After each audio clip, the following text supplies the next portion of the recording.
Sir मेरी तो अगला सवाल पूछने की हिम्मत नहीं हो रही, कहीं मैं कोई भूगोल का सवाल पूछ दूं, आप कहते हैं कि धरती गोल नहीं चपटी है। सर क्योंकि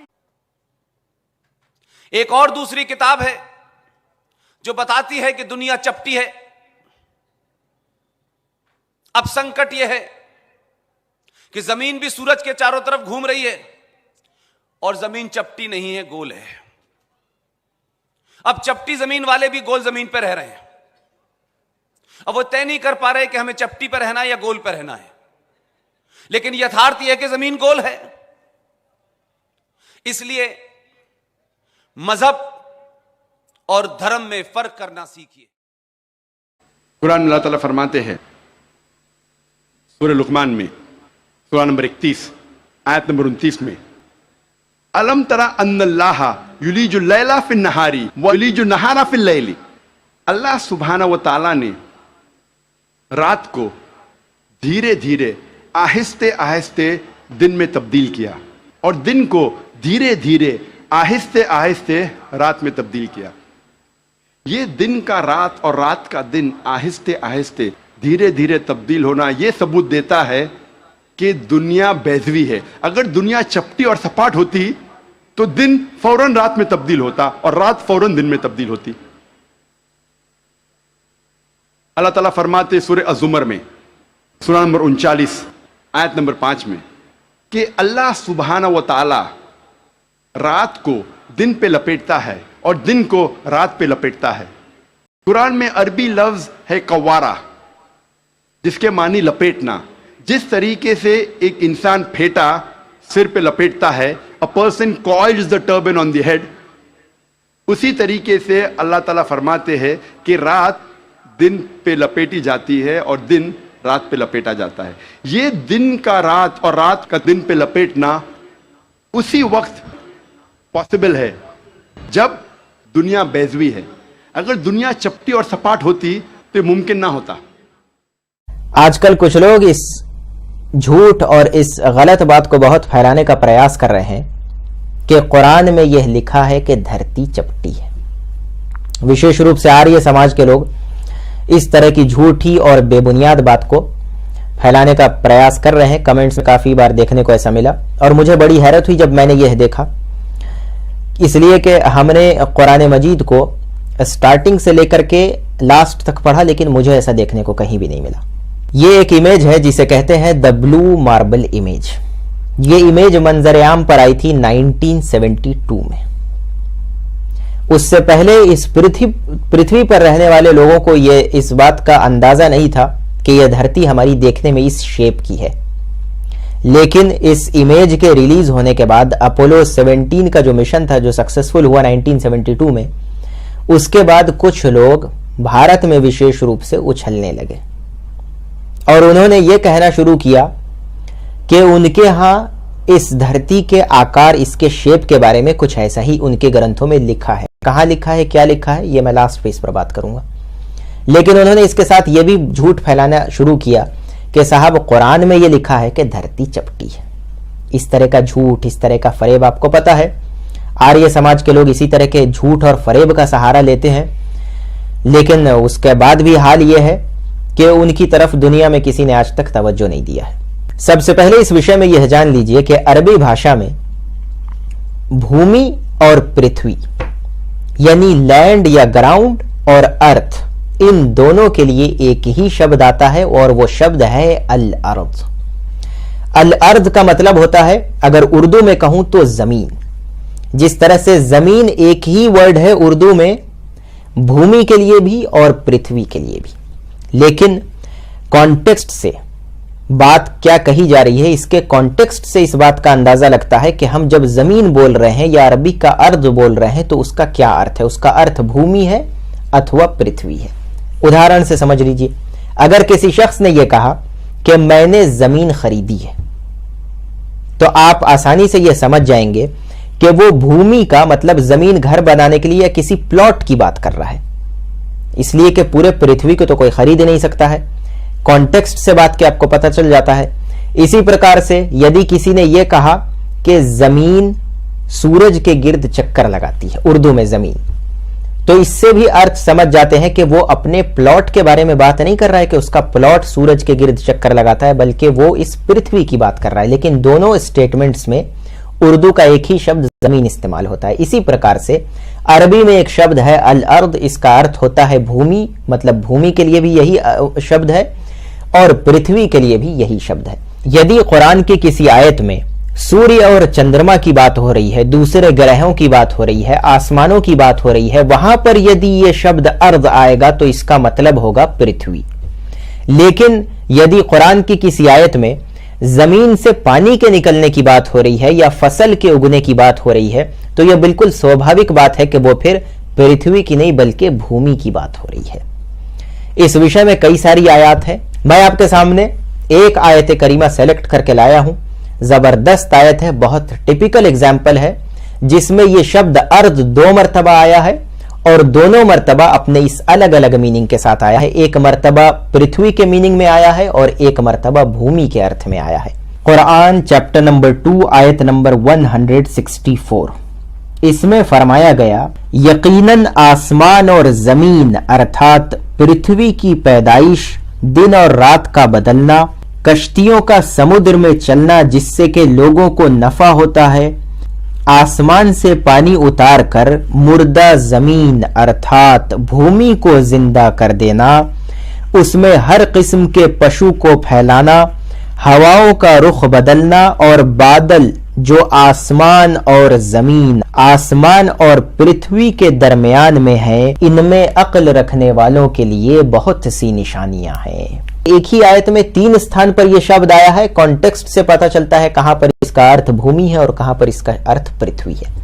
इसी प्रकार से और भी आयत रखी जाती हैं। जैसा कि मैंने आपसे कहा कि यह शब्द अर्थ कुरान में कई बार आया है। एक और एग्जाम्पल आपके सामने रखता हूं, जिसमें कहा जा रहा है चैप्टर नंबर 2 आयत नंबर 22 में, अल्लज़ी जअल लकुमुल अर्द फिराशा।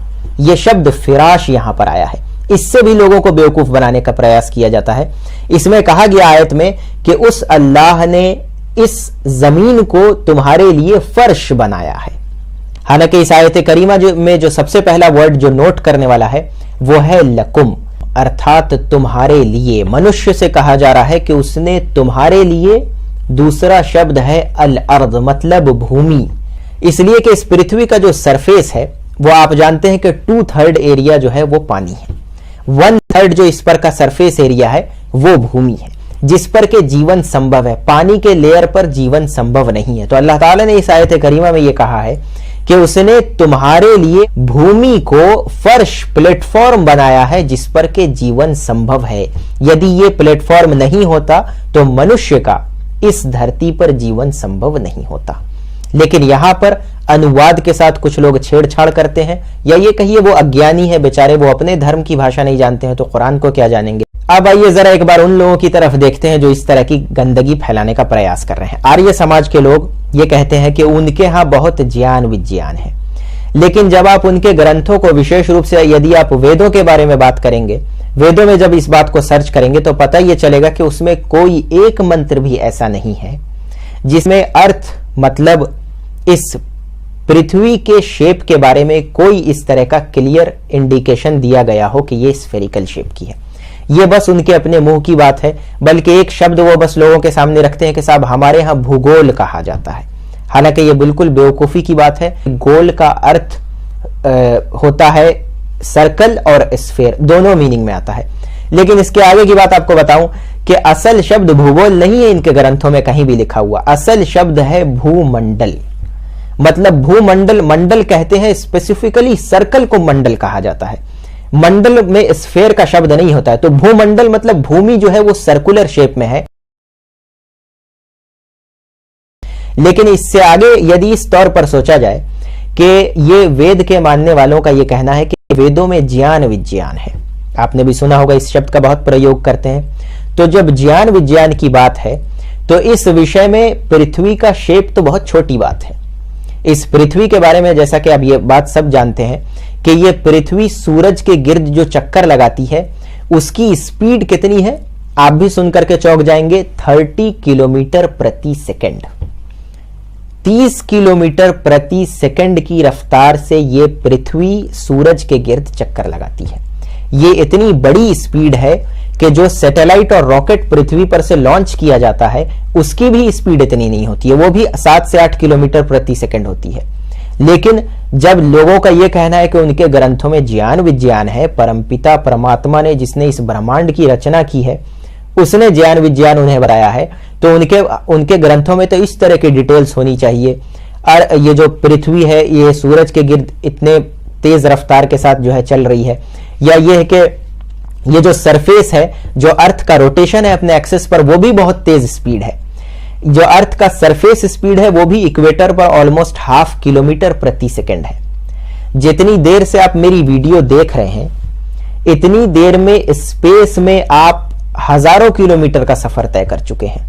तो जो लोग ये कहते हैं कि उनके ग्रंथों में ज्ञान विज्ञान है, उनके ग्रंथों में इस तरह की कोई बात देखने को नहीं मिलती है, बल्कि ये तो बहुत आगे की बात हो गई। जैसा कि मैंने आपसे जिक्र किया कि धरती के या इस पृथ्वी के शेप के प्रति भी कोई स्पष्ट कोई मंत्र आपको नहीं मिलेगा। इससे ज्यादा एक्सप्लेनेशन तो कुरान में हमें मिलता है। हालांकि कुरान विशेष रूप से साइंस की पुस्तक नहीं है, कुरान हिदायत की किताब है, जिसमें इंसान को, मनुष्य को उसके रब का परिचय दिया गया है, जीवन के उद्देश्य का परिचय दिया गया है। यह हिदायत की किताब है।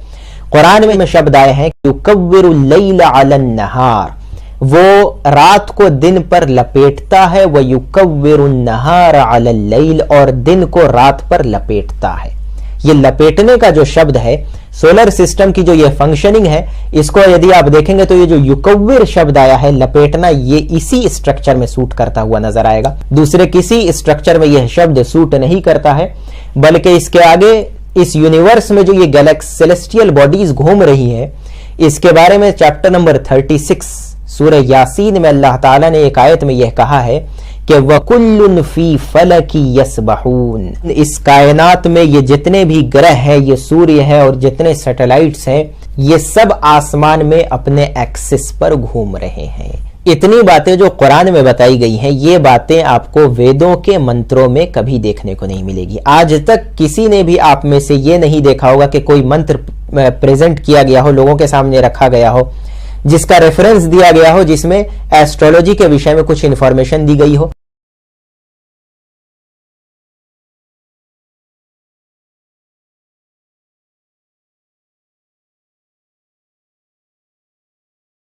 बस हवा हवाई बात करते हैं ये लोग, और खास तौर से कुरान के बारे में आक्षेप करते हैं।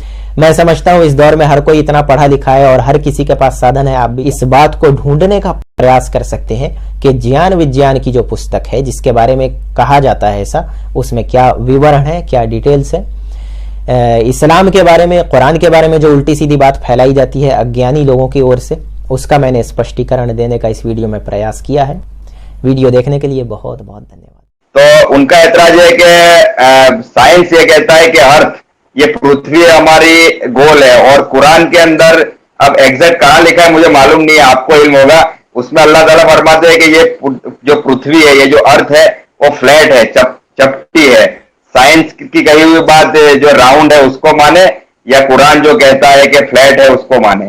पहले तो जो आदमी ये कहता है ना कि कुरान में लिखा है कि अर्थ फ्लैट है, उससे पूछिए कहाँ लिखा है। ठीक है, उल्टी सीधी सुनी सुनाई बातों को ये लोग चलाते हैं, पता इनको होता नहीं कुछ। ठीक है, वही फिर मैं वापस तारीख फतह को लेकर आऊंगा, ये भी उसी ने बका है। ठीक है, ये भी उसी ने बका है। तो बहरहाल, तो सबसे पहले उनके पास कोई उसका रेफरेंस नहीं होगा, कोई नहीं, भाई कहाँ लिखा है? मुफ्ती साहब, ये 1 मिनट आपको रोकूंगा। ये जिस बंदे का ऐतराज है ना, ये आपने एकदम सही पकड़े कि वो बंदा तारिक फतेह का चेला है, तारिक फतेह की किताबें पढ़ता रहता है अमेजोन से मंगा के, और उसी का ये ऐतराज था। एकदम आप बिल्कुल राइट गए। अब मैं आपको बताता हूं कुरान करीम, सबसे पहले तो बुनियादी फर्क ये समझ लीजिए कि कुरान साइंस की किताब नहीं है। ठीक है, कुरान हमें साइंस सिखाने के लिए नहीं आया, कुरान हमें हिदायत देने के लिए आया है। हाँ, कुरान में कोई बात ऐसी नहीं होगी जो साइंटिफिक फैक्ट के खिलाफ होगी।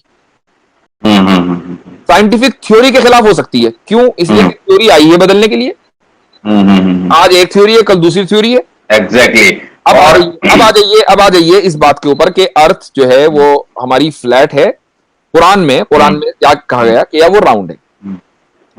इसमें सूरह रहमान सब जानते हैं, सूरह रहमान बहुत मशहूर सूरत है कुरान की, उसमें एक आयत आई है, या माशरल जिन्नि वल इंसी इन इस्तताअतुम अन तनफुज़ू मिन अक़तारिस समावाति वल अर्दि फनफुज़ू, कि ए जिन और इंस, जिन और इंसान, अगर तुम, इसका अंग्रेजी तर्जुमा जो लोग अंग्रेजी समझते हैं उनके लिए भी कर दूं, if you want to escape मिन अख़तारिस समावाति वल अर्द, from the diameters of heavens and earth, diameters का लफ्ज इस्तेमाल हुआ है कि अगर तुम आसमानों और जमीनों के डायमीटर से भागना चाहो तो भाग के दिखा दो।